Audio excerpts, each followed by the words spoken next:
What is the best rep range to build muscle? This is a question that will come up time and time again and is often met with the answer of anything between 8 and 12 reps, or usually the other answer is training to failure.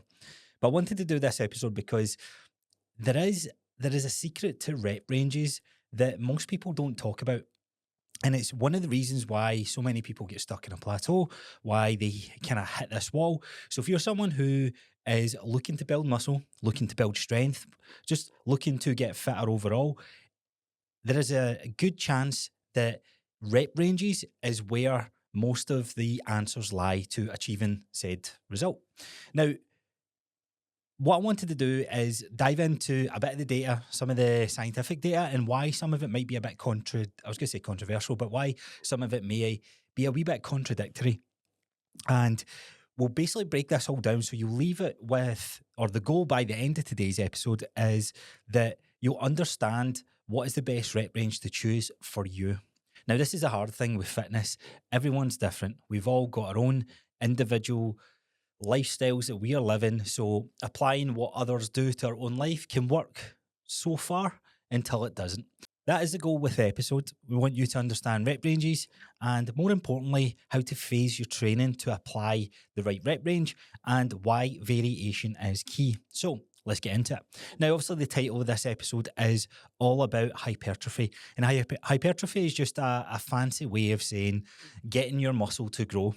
So if you are trying to grow your muscles, then you should be lifting weights. There should be some sort of resistance training. It's the only method that is going to break down and create this reaction within your body to tear the muscle down and build it to get it stronger. Best way to think about this is a rubber band. Like if you stretch a rubber band and kind of let go, it goes back to normal. But if you keep stretching it and then let it go, sometimes it can snap, but more often than not, the rubber band gets slightly larger. If anyone used to have the Stretch Armstrong, when I was a kid, you would pull the arms all the way out and it sort of relaxes all the way. But as any kid, you take that to the absolute extreme and poor, I don't know what was his name. Was it just Stretch Arm? I thought he had a name. I was going to call him something there. But anyway, we would pull it so far that his arms would no longer retract in. And it's a nice way of thinking about hypertrophy and what our muscles actually do. So when we resistance train, there is damage that is happening on a cellular level. And all that's happening is a bit of repair doing that in. So the muscle or the individual cells are broken down, broken apart. And as they start to regrow, they get slightly bigger. And over time, this is why you see your body start to change, things start to fill out, because ultimately that is the process that's happening here. So when you think about hypertrophy, the hypertrophy rep range, if we look at what the science says and what data says, is anywhere between 6 and 12 reps. Typically, that is what is pushed out there to most of the bodybuilding community, I guess, if you want to look at that. Where on the other hand, strength training or power lifters, they guys are often focusing on 1 to 5 reps. And this tends to be geared towards building strength. Now, if you're like me, you'd think, what is the difference between building muscle and building strength? Well, really, all rep ranges do the same, right? All rep ranges build strength and build the muscle. As your muscles grow, your body gets stronger. As you get stronger, your muscles grow. So they're a bit of a byproduct for each other. However, if you're doing a powerlifting competition, you want to be efficient in those lifts. So you're going to practice your 80, 90, 95% of your 1 rep max, majority of your time. And that's going to get you more efficient at those lifts. If you see the sort of Olympic lifts or natural power lifters or just any power lifters in general, they're not all jacked bodybuilders. In fact, the bodybuilders, if we look at both extremes in these sports, bodybuilders look like they should be lifting more than the power lifters, yet the power lifters are stronger, but the bodybuilders have big muscles. So what is happening here? Is that because of the rep ranges that they're choosing? Well, not really. These are extremes, and we want to bring this back to reality, to what me and you can do for our own training, because there'll be areas of our body that we want to sculpt and create and sort of redefine, or use the word toning, like whatever camp you fall into here. You want to see your body changing. And in order to do that, we actually need both. So although the science will often choose that anywhere between 6 and 12 reps is ideal for hypertrophy and lower reps, 1 to 5, is best for maximal strength, both are absolutely valuable. Now, this is where individual life circumstances come into play, because when you're thinking about when we think about what is practical, first of all, okay, so if I'm constantly doing 1 reps or 3 rep maxes, 5 rep maxes, there's a point in time where, one, it's pretty fatiguing to do, and two, the volume is really, really hard to go up. So usually it's like reps times sets times weight. And that gives you your overall volume. So if you do the math on that, I'm going to do 5 reps of 100 kilos 5 times. So 5 times 100, 500 times 5, 2,500. So my volume for that workout, or my volume for that week of lifts, is 2,500. You move to week 2, 2,000. I need to do 5 by 102.5. That's a radio station. 102.5 times 5 times 5. So my volume then shifts to 2,000, whatever the answer is, right? I'm not going to do math here, but it'll be not 2,500, it'll be 2,600 or 700 and X, right? So volume starts to go up, but there is a point in time where you're not just going into the gym and lifting heavier and heavier and heavier, because there's other things that we need to factor in. Imbalances, your body's mobility, lifestyle factors, nutrition factors, recovery, sleep. All these things affect the human body. And your body's ability to adapt is going to be dependent on all those other factors as well. And as your body adapts over time, it starts to get really, really tricky or not tricky, but it starts to get more evident that you need to change things up. So we all remember when we first started lifting weights, you go into the gym, you go in, you come out, you go in the next day, you're stronger. You go in the next week, you're stronger. And you ride this wave of what's referred to as newbie gains. So you're surfing down this coast and it's all sunshine and rainbows. There's no injuries. You're young, maybe not even young, maybe it's just everything's so new, it just feels great. But usually, I would say on average, what I see with clients that I'm training, 6 to 8 weeks, there's like a hard plateau, right? And I don't mean like, nothing stops or nothing stops getting stronger or we're not seeing progress. It just becomes very hard to start beating the volume. So if I use the analogy, let's just say we're using this 1 to 5 rep range, there's a point in time where the volume doesn't go up. Now, it doesn't mean you're not necessarily progressing, but a good rule of thumb is we want that volume to be continuous, or better yet, come on to the next point here, on what I've written down here, which is phasing our training. And this is why I'm a big, big believer of phase training, which is just referred to as periodization. Usually is we're kind of taught that in our personal training development and what do you call it? Your test to become qualified. So you're building up that volume, or week 1, week 2, week 3, week 4, and then it's referred to as a deload week. Bring it back. Now, there's no evidence there's no push to change up the training phase, but you would bring it back to then project forward. Because if you think of that elastic band, yes, you can stretch it, but if you stretch too much, it's going to snap, it's going to damage, and that's ultimately what happens to your body, injuries or a variety of other things that can happen. So when we look at the whole rep range, there is multiple different research and multiple different scientific studies that will often say one thing, and then a couple of months later or a couple of years later, there's a different thing coming out. But over the last couple of years, it's been pretty effective and really good data coming out that anywhere between 3 and 35 reps, you will build muscle as long as one thing happens. And that is that you come close to training to failure. Now, when we look at the avatars of who takes it to extreme, powerlifter on the left, bodybuilder on the right, the failure of training is often done more with the bodybuilders. They use lighter weights. And even when I say lighter weights, they're still pushing massive amounts of weights, but over the years, they're refining that craft of getting really good connection to the muscle and pumping a lot of blood and training close, if not to failure. Now, you don't have to necessarily train to failure, but there has to be intensity. We can't just nonchalantly just sit here and just go, yep, and yep. And if you can speak through your set, it usually means you're nowhere near that sort of failure point.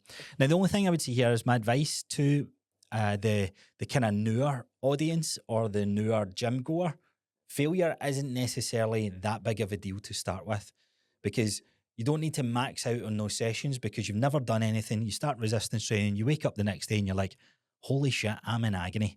So you don't have to do a lot to get that stimulus or get that response from your body, breaking down the muscle, building to get stronger and building muscle. It happens. It happens just by you walking into the gym. And as long as you're following a structure, after a couple of weeks, or I would say after the first 6 weeks, I usually do like a 6 to 8 week foundational phase with every single new client I take on board. And that's us just exposing the body to lifting weights. This is more so for someone who hasn't lifted weights before.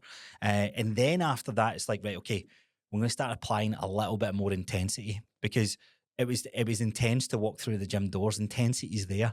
And this is where the science and the data that comes out in the research here doesn't quite apply to these individuals, because walking through the gym doors is quite nerve-wracking. Walking over to the weights and thinking about what you're doing and working on your technique and all this sort of stuff. There's so much going on in our minds, and it doesn't just come down to what grows muscle and what builds strength. It's all relevant, and it's about building the right practices and journey for those individuals. Now, for most of us, we have a bit of experience. You maybe been training for 2 or 3 years, and maybe you're in this position where you're like, right, I'm not seeing any results. Like I used to, I felt like my arms got bigger when I was training, but nothing's happening now. So what's going on there? Well, that you could make the argument that you are still training to failure or training close to failure, but you may have been doing the same exercises every single week or the same split for so long that your body's just adapted to that. And I would push back on you if that is someone, if you're listening to this just now, you're like, yeah, that kind of sounds like me. You're probably not tracking what your reps and your volume are. You're probably not actually tallying up the numbers of total volume on a weekly basis throughout those exercises. And if you did, you'll probably see that one week you do 3,000 kilos worth of volume. The other week it's 2,500. The week after it's 2,700. There's just a lot of inconsistency. And inconsistency is fine for the avatar of someone who walks through the gym doors for the first time. You can get away with that for 6 months, I would say, maybe even a year. But for you who are training 2, 3, 4, 5 years of lifting under your belt, not following a structure in a workout is your biggest killer. Now, let's say you are following a structure and you're sticking to the same rep range. Well, you're probably getting a bit of fatigue and boredom and all these other things that, although the data will say 6 to 12 reps is the best practical rep range to apply for building bigger muscles, you're stuck in that same phase of training. And this is where phase training is the best thing to do. Every 6 weeks at most, change up something, whether it's the exercises, whether it's, and I'm going to make an argument to change the rep ranges, but I'll come back to that in a sec. If you're a diehard bodybuilding fan and you just, all you care about is that hypertrophy sweet spot between 6 and 12 reps, getting really close to training to failure, cool, keep that as your rep range. But when you're changing up your phases of training, change up the style of lifts that you're doing. So if you are doing a leg day, for example, and the first exercise that you do is back squats, change it to Bulgarians, change it to step-ups, find other ways to mix up your training. Because this is where it gets a bit, well, this is, as a geek, like being the fitness coach, I love this stuff. I love really finding out what works or the art of programming, because it's not just slapping a bunch of exercises together. It does start like that, but as time moves on, we get to start address some of their imbalances, some of the lagging muscle groups that aren't quite there, or try to fix a gap in our lifts when it comes to the big three. For example, my deadlift, like I would lose my grip strength with my double overhand. So then it allowed me to bring in exercise that focused on building a stronger grip. So this is where you can have fun with it. Now, my argument to change up rep ranges is this. Changing up your rep range every 6 weeks makes or allows you to have or allows you to reap more rewards when it comes to your training journey. So, Dale, I just want to build big muscles, etc., etc. I don't necessarily care about being maximally strong. Well, you don't have to do 1 rep maxes, but you probably should do 3 to 6 reps for a couple of weeks. Because what we want to do is insert something novice to the body, something not novice, nuance is the word I was looking for. We want to insert a nuance feeling so that the body's like, whoa, what are we doing here? We've never experienced this, or it's been so long since we experienced this. So what happens again? We're back on that wave and we're riding the newbie gains because you've never done that type of or you've never done a structure that has that type of training in it where you're doing low rep ranges. The same argument goes for anything above 12 to 25 reps. I actually find it quite interesting that some research points to 35 reps, which is there anyone that would be doing 35 reps in the gym? The only people that come to mind is those who have injuries. So you can use a super, super light weight and you can just push the reps until you feel that intensity, that burn within the muscle group. However, if you're doing 35 reps and you do a full body routine, for example, you're pushing close to 2 hours in the gym, and who wants to be in the gym for 2 hours? So all of this factors, like you could be listening to this, you're like, nah, 2 hours in the gym sounds great. I'm going to do that. It's going to work for you. Or you could be someone like me that's like, I only get half an hour. Okay, we need to be utilizing some of the other training methods like supersets and maybe drop sets just to reach the intensity, but keep it within a different rep range. So there's so many different ways to go after this. And this is why, like, when you look at rep ranges, when you ask the question, what builds the most muscle, you're met with a very simplistic answer, but it's a wee bit more complex than that. And I hate to break it to you, this is most things within fitness, but this is why I want to do these episodes. I want to dive deep into the topic, highlight different areas of it, and hopefully it gives you an idea of what to apply to your journey, or better yet, it gives you an idea of a question to then ask to then help with your journey. So off the back of these episodes, when I post them on Instagram, or even if you're listening on Spotify or watching on YouTube, comment below what you're going through in your own journey. Is there anything that comes to mind that you've got a question on what I've said? And I'd be happy to answer.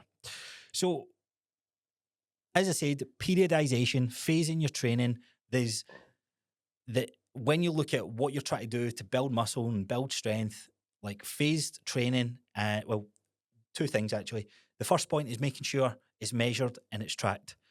Because what isn't measured or what's not tracked isn't going to, or what's not tracked can't be measured, if that makes sense. So you don't necessarily know if you've hit the volume numbers. I don't care how good you are at remembering the machine that you've done and the weight stack that you had. If I asked you 6 weeks ago on Tuesday afternoon when you went to the gym, what was it you done on the chest press if you'd done the chest press? And you'd be like, I don't even know what exercises I've done. I don't know what day it was. I don't even know if I went to the gym. So we need to track that to understand that data, because then we can look back, whether it's on a booklet, whether it's in an app, wherever it is, we need to understand that data, because that is what's going to help us grow strength, build muscle, and change the body that you are so desired towards changing. Now, as I said, there's other things that come into play: nutrition, sleep, recovery. They're all part of that process, but we're just solely focusing on the idea around rep ranges. So when we're talking about phased training, the biggest benefit to this is avoiding a plateau, not burning out, and not giving your body the chance to fully adapt to what's going on. The adaptation process is different within us all, but as you move through the weeks, your body is adapting. It is getting stronger.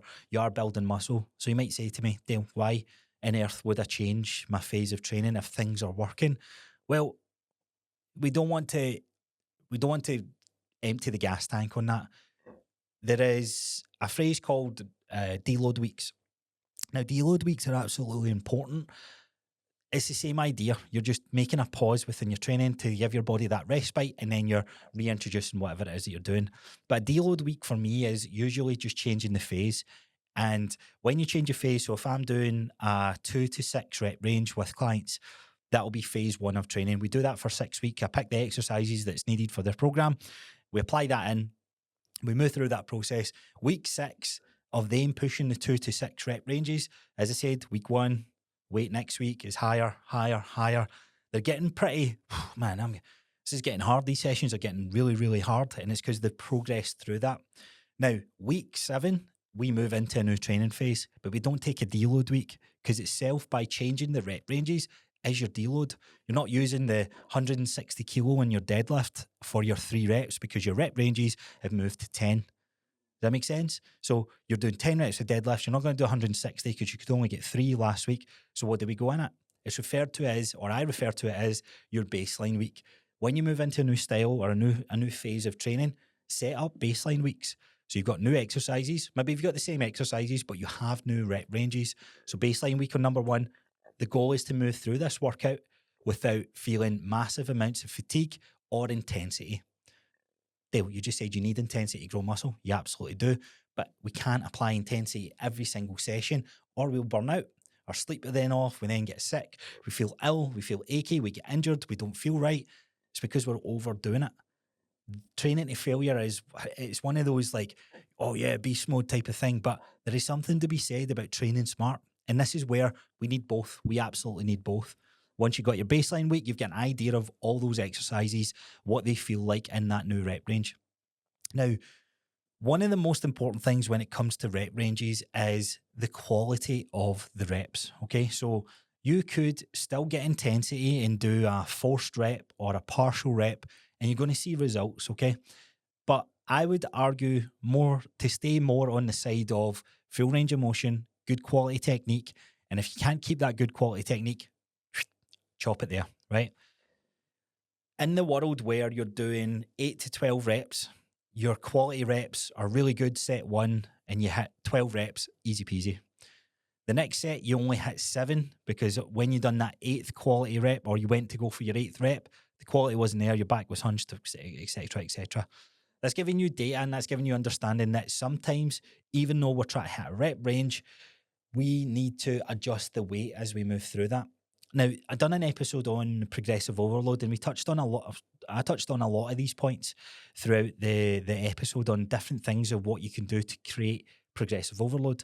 As I said, the main one, sets, reps times sets times volume. Is that right? 10 times, yeah, reps times sets times volume. I don't think it matters what way I say that. My head has went absolutely blank, but that is the main one looked after. But sometimes working on your technique can be a progressive overload because you're in a new range of motion. Sometimes the rest periods can be an overload. Sometimes the frequency can be an overload. But again, that ties into the volume. There's a couple of different ways you can look at it. And if you're wanting more ideas on what you can do, check that episode out. I'll leave a link in the show notes below. So what would be considered a balanced program? Well, you could do like a strength day, a hypertrophy day, an endurance day. In fact, I actually should talk about the higher rep ranges. Is there a need to go higher than 12 reps then? Well, yeah, again, that sort of lactic acid buildup, especially if you like doing endurance type events, it's hard because if you're doing a lot of running volume and then coming into the gym and doing a lot of volume through reps, that's a lot of just physical fatigue that you're going to batter through. So when I do high rep phases, there's only one condition that I do them for, and that is shorter than 3 weeks, shorter than the 6 weeks I would normally do it. I normally do them for 3, depending on the person, because if you're not used to it, like it is hard. Like you try putting 60 kilo on your back and squatting 20 reps, like nothing breaks character more than those types of sessions. And especially when you're doing this on your own, like that's why High Rocks and CrossFit and group training, where there's high intensity and all that sort of stuff, you're in a room, the music's blasting, you power through it. But with higher reps in this manner, there's a structure, and the goal is to try and beat what we done last week. So again, we're moving through that progressive overload. We're increasing the volume.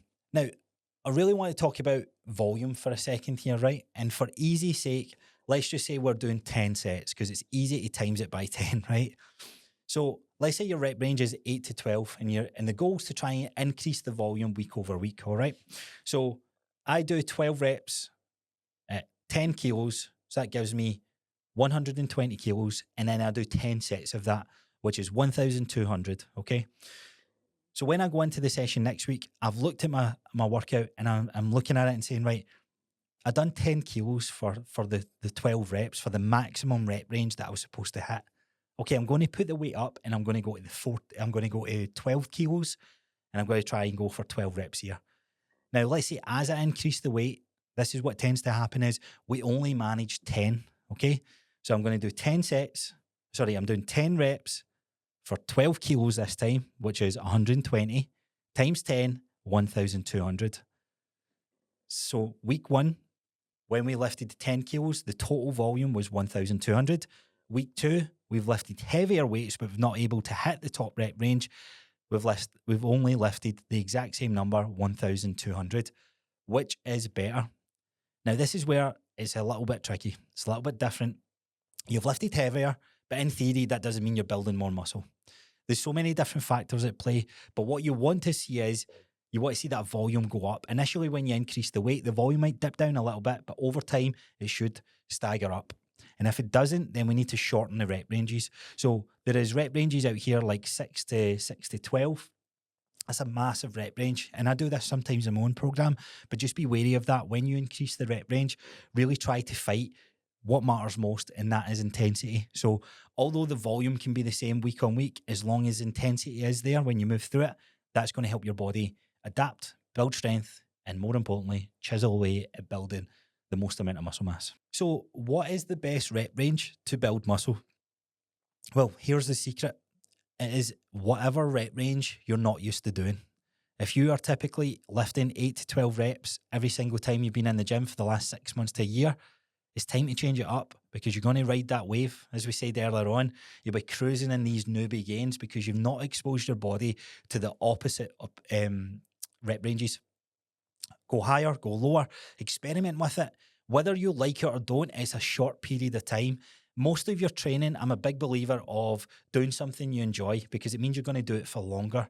But in the art of changing the body and getting stronger and just being overall more athletic, more powerful, stronger, bigger muscles, we can't just stay within our lane. We need to adapt all the different methods when it comes to training, especially with exercises as well. So whatever you're doing, do the opposite for a short period of time and see what happens. I promise you, you're going to get stronger. And I promise you, as long as technique's good, the quality of the reps are good, and your intensity is there, you're going to see a massive difference. And here's what's happening to clients that I do this with, and even in my own journey. I'm stuck at a rep or stuck at a weight in a rep range. Typically, I used to try and hit 100 kilos for 10 reps, right? Could never do it. I could only ever get to 6 and 8, and I was gassed out, right? But my rep range within my training was between the 6 and 10, right? Anytime I went above 10 reps, I actually rarely went above 10 reps unless I was training arms. Then I don't know, I think it's just peak teenage years where testosterone is high and you just want to lift the heaviest weight you can. So I went into a phase of training by accident of trying to max out on the bench press. So 100, I was going to say put 102 on, but I would never have done that. It would have been 110. Minimum plates I was putting on at the time was the 5s. 110 kilos, 2 reps, boom. And then it was like, it would be really cool to get 320 plates on each side. And that was the goal for a long time, working towards that as best I could. Eventually had it for one, and then was like, right, okay, got to do a bodybuilding show, signed up to one. And then my coach gave me hypertrophy training again, 8 to 12 reps, right? So back to my old style of training. And I'll never forget, I had bench press. And I was like, I'll be interested to see what I can do. Put 100 on the bar, 12 reps, as if it was nothing. So your hypertrophy rep range of the weights that you're moving, my body was stronger. My muscles were getting bigger, but it was all because I'm changing up the cycle of training. And I do this with clients as well. And it's hard because I'll never keep a client in the same phase of training. So I can't necessarily compare it to them. And I'm going to be totally biased here. There might be an argument to do the same training, the same phases, the same rep ranges for years on end. But I like the change. We all get bored of the monotonous of training. And if we want to see more results, I'm a big believer to more exposure. And there's only so much you can do in a push-pull leg split, a chest, back, shoulders, arm split, a full body split. There's only so many exercises you can cover. And there's thousands of great exercises. Like, let's just take legs alone just to hit this point home. Squats, leg press, leg extensions, hamstring, lying hamstring, banded hamstring, goblet squats, elevated goblet squats, reverse lunge, forward lunge, walking lunges, step ups. Don't know if I said step ups. You got box jumps, you've got box squats, you've got so many different exercises. If you're only doing squats, or you're only doing walking lunges, or you're only doing the leg press a couple of times in the week, you're scratching the surface of what can be possible. So the body adapts to anything that we do. The more exposure it has, the more it's going to adapt. So I hope I've hit that point home. I hope you're taking away more understanding of what to do. The biggest lesson here is every rep range works. What's more important is you change it up from time to time. Now, if you're sitting there and you don't have a structure, or you don't necessarily know how to put a structure together, let me help you out. I have built my Bulletproof Strong workout program, which takes you through every single rep range within 12 weeks. It's 4 weeks, 4 weeks, 4 weeks. And by the end of the program, you have that program for life. But for the first initial 12 weeks, you come onto my app so you can track your data, you can see your volume increasing, and you get a wee pat in the back every time you increase that volume. So if you want that, you can get that for as little as £18 a week, right? It is buttons. It's 3 times a week. In the future, we're going to have some more workout programs coming out, but it is cheap as chips, right?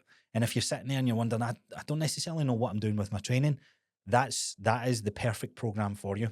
So if you want to try it out for 30 days and you feel it's not for you, let me know. I'll happily refund your money if it's not the right fit for you. But I'm a big believer that it's for everyone. And if you want to experience that, then check it out. So that's a wrap for today's episode. Look, Bulletproof Coaching is officially launched as well. I was going to talk about that in today's episode, but this was more important. All I'm going to say in the Bulletproof Coaching front, whether you can work with me one-to-one, work with me in a group setting, join the class structure that I'm going to be running from Airdrie, or you want to work with me online, I've opened up a ton of spaces across the kind of franchise of Bulletproof Coaching. And even better yet, I'm going to be bringing in more coaches to work under the Bulletproof brand, if you want to call it that. So I'm really, really excited for this next chapter. Something I've been sitting on for a while. And there was a part of me that was like, right, I just need to step away from the coaching and just be like, wear the business hat and run the business side of things. But I don't know why. Like, I realised I can do both. So I'm so excited to get involved with this. And if you want to be a part of that, there's going to be a link in the show notes below where you can fill out your details. And if there's anything that you're interested in, just select the option and I'll get in touch. We can have a wee chat and see what is the right fit for you, if there's any fit for you. So yeah, look, all I'm going to say is if you're enjoying the show, best way to support me is by leaving a 5-star rating on Spotify, subscribe on YouTube. And yeah, I guess that'll call it here. Enjoy the rest of your day. And as always, if you've got any questions, hit me up on Instagram at Coach Crossar or the Instagram page at Bulletproof Mindset __. And with that being said, I've already said that. Goodbye.